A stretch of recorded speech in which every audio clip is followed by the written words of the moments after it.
Shalom, selamat pagi dan salam sehat bagi kita semua. Hari ini Senin 14 Februari 2022. Kita akan mendengarkan firman Tuhan dari Injil Lukas pasal 16 ayat 19 sampai ayat 31 yang berbunyi demikian. Orang kaya dan Lazarus yang miskin. Ada seorang kaya yang selalu berpakaian jubah ungu dan kain halus, dan setiap hari ia bersukaria dalam kemewahan. Dan ada seorang pengemis bernama Lazarus, badannya penuh dengan borok, berbaring dekat pintu rumah orang kaya itu, dan ingin menghilangkan laparnya dengan apa yang jatuh dari meja orang kaya itu. Malahan anjing-anjing datang dan menjilat boroknya.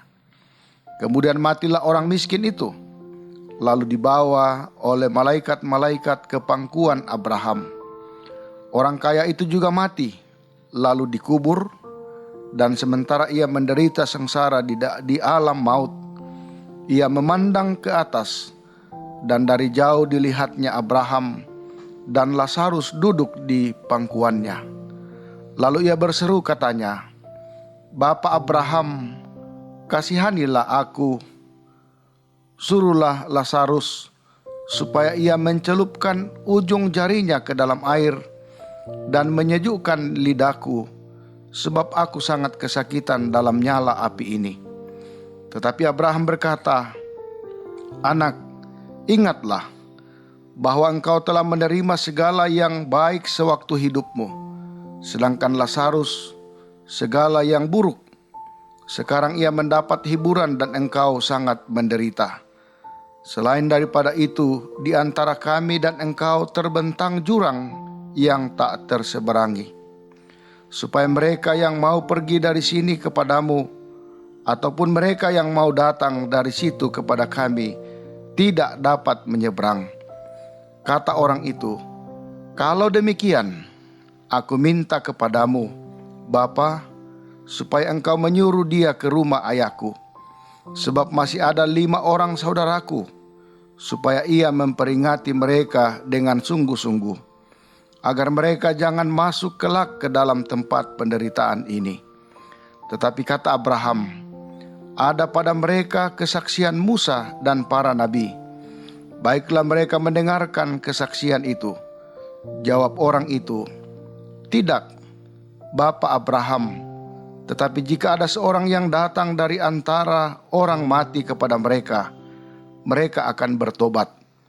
Kata Abraham kepadanya, "Jika mereka tidak mendengarkan kesaksian Musa dan para nabi, mereka tidak juga akan mau diyakinkan, sekalipun oleh seorang yang bangkit dari antara orang mati." Amin.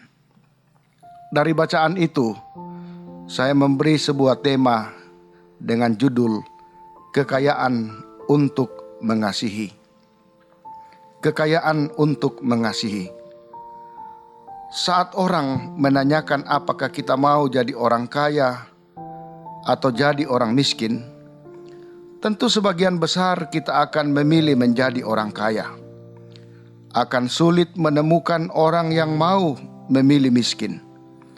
Tetapi ternyata kekayaan itu bukan sebuah tujuan, melainkan alat untuk menyatakan kasih.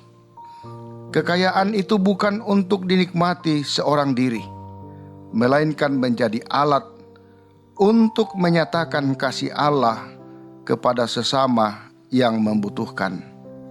Saudara-saudara, hal serupa juga terjadi dalam kisah orang kaya dan Lazarus yang miskin dalam bacaan kita hari ini.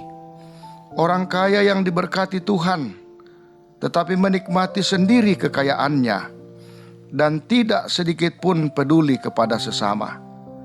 Terbukti bahwa di dekat pintu rumahnya terbaring Lazarus yang sakit dan lapar. Saat kematian keduanya terjadi penghukuman, dan orang kaya itu masuk ke dalam api sengsara, sedangkan Lazarus berada di pangkuan Abraham di sorga. Hal tersebut menjadi gambaran bahwa kekayaan yang diberikan Tuhan kepada orang kaya itu seharusnya dipakai untuk mengasihi orang yang membutuhkan, bukan malah dinikmati sendiri. Meskipun Lazarus miskin, tetapi dia tetap mencoba melakukan yang baik dan tidak melanggar perintah Tuhan. Itulah sebuah gambaran dari Tuhan tentang kehidupan orang kaya dan Lazarus yang miskin. Saudara-saudara, lalu bagaimana dengan kita? Apakah kita sudah mengasihi sesama melalui apa yang Tuhan berikan pada kita? Ataukah kita seperti orang kaya tadi, tidak peduli kepada orang lain, dia hanya sibuk dengan kekayaan kita?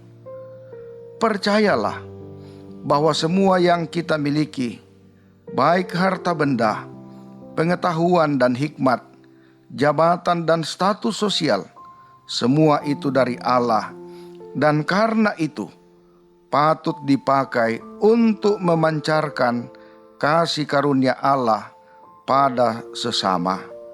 Amin. Mari kita berdoa. Terima kasih ya Allah atas firman-Mu yang telah diperdengarkan bagi kami pagi ini. Kiranya menjadi kekuatan bagi kami dalam menjalani kehidupan hari ini dalam berbagai aktivitas kami. Kami berdoa memohon penyertaan-Mu dalam kehidupan kami hari ini, dalam berbagai rencana, pekerjaan, dan tugas tanggung jawab yang kami kerjakan. Kiranya kuasa-Mu tetap bersama-sama dengan kami. Semuanya ini kami minta di dalam nama Tuhan Yesus. Amin.